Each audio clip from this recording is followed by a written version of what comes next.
The writer is describing an all too familiar situation that I discuss in my book. Now, please excuse this amateurish video, but I'm basically taking pictures off my PowerPoint screen to explain the point.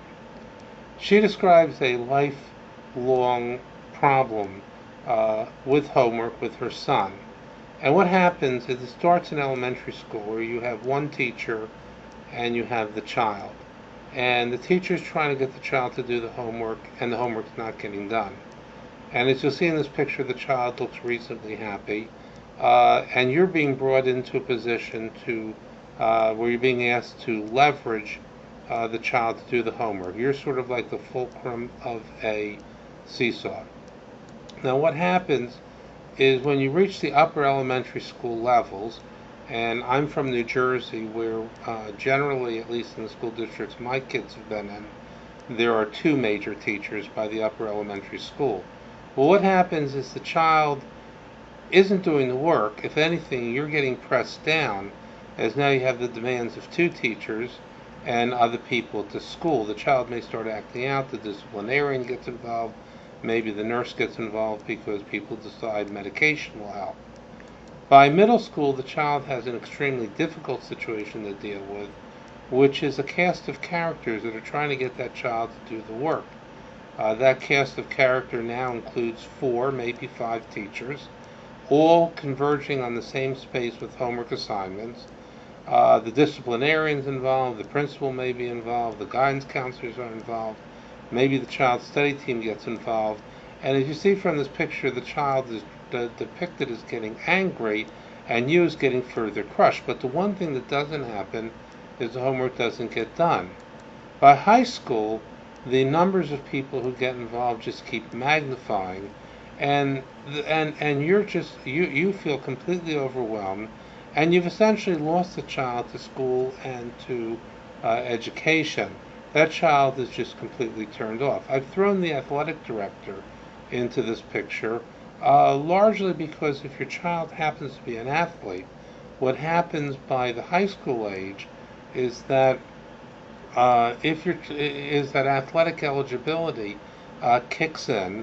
What previously your child was able to enjoy, perhaps town sports, are now all at the high school level, and the good peers your child, the friends your child had, the peers that you valued, the kids who were coming into the home, they're now getting separated because they go on and play sports, and your child doesn't.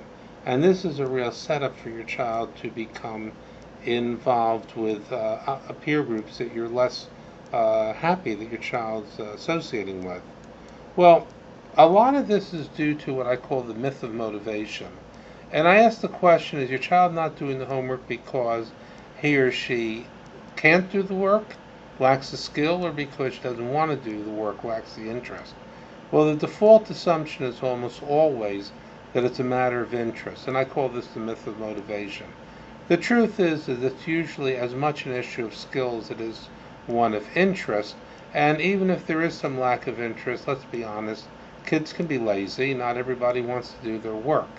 But it's usually a lack of skill, and even if it's both, the solutions come through recognizing the lack of skill, not by harping on the lack of interest. And the typical learning problems that affect kids who have homework problems, and this is partly why it affects boys more than girls, are problems of working memory, which manifest in difficulties of attention, and problems in processing speed, which have to do with handwriting speed and sometimes reading as well. And here's the key. Time is the key issue. If you think about it, the school day is bound by the clock. If your child has some difficulties with the pace at which your child works, he's still going to school the same number of hours. Our kids tend to go 9 to 3. So they're in at the same time, they're out at the same time. If you're a worker, your workday is often bound by the clock.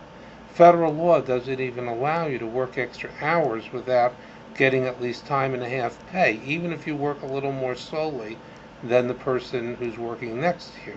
But the homework day is bound by the assignment. And because it's bound by the assignment, it becomes an endless task.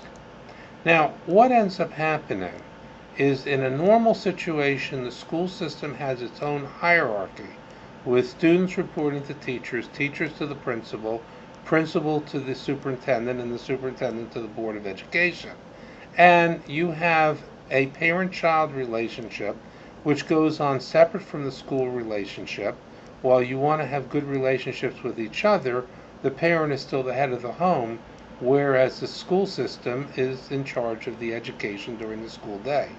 When homework gets to be a problem, and we follow the sequence that was described in this article, and which is also shown through my drawings earlier of the seesaw with you getting crushed, what ends up happening is you as a parent end up taking a middle management role in the school system.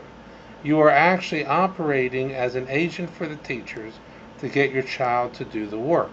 This diminishes your role as an authority in the home and makes you an individual who has high levels of responsibility at home but with little amounts of authority to define what your child really needs to do.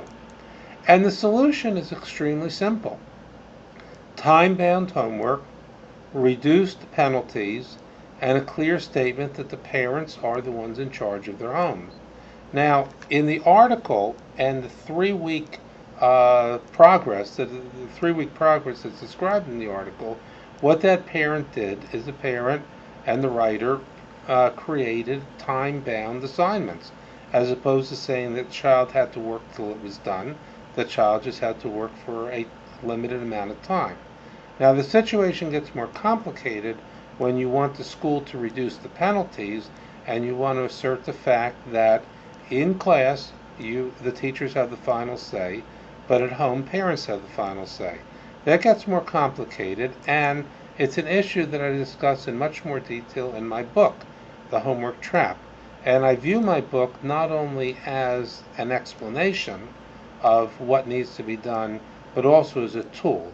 It's really the book I wish I had in hand when my one homework trap child was going to school, so that I could hand it and say, this is the truth, this is what needs to be done, not because I say it, but because some other person, in this case Dr. Goldberg, but I would have liked to have had Dr. Jones, while I was Dr. Goldberg, have his book so that I could hand it to the teachers and say, this is the simple solution, this is what I need. I hope this is helpful, and thank you for viewing this video.